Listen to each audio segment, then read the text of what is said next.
wanted to take a break from doing the crisis levels and Maslow's needs to talk about something that sometimes happens when people are prepping. I call it prepper madness. I really couldn't think of another name for it. It sort of fits this.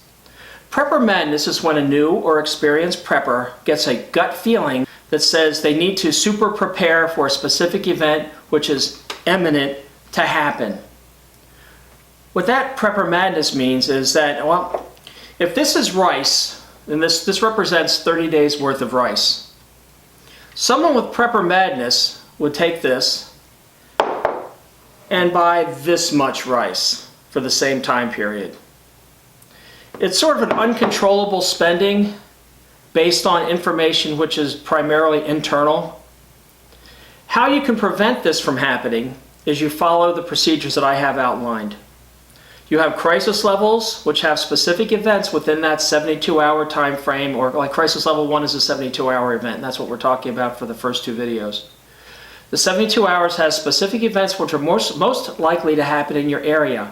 That's what you prepare for. By preparing for that and then using biological needs, going back to the triangle again, with the biological needs, safety needs, self-esteem needs, and self-actualization needs, just talking biological right now, you just buy for that biological need for that one particular crisis level.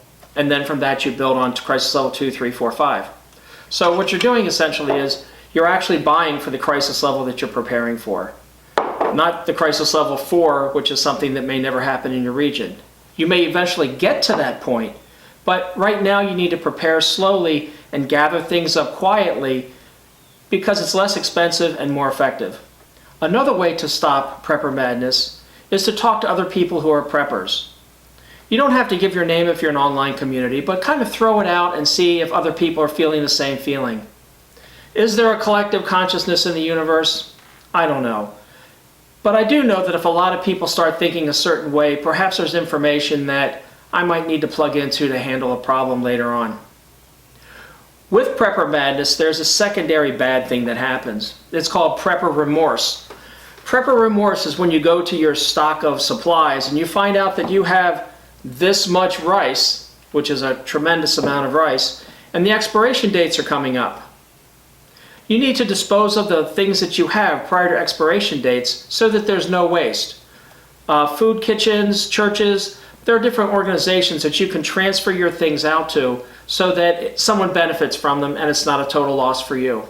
Plus it also makes you feel good. Prepper madness is curable.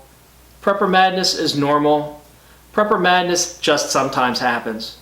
But by following Maslow's hierarchy of needs and the crisis levels, in addition to talking to other people who are preppers as well, and also checking how much things will cost to keep things in balance that way, will create a harmonious way of prepping. So I want to touch on prepper madness for a little bit. It's a little bit off subject, but it's still kind of interesting.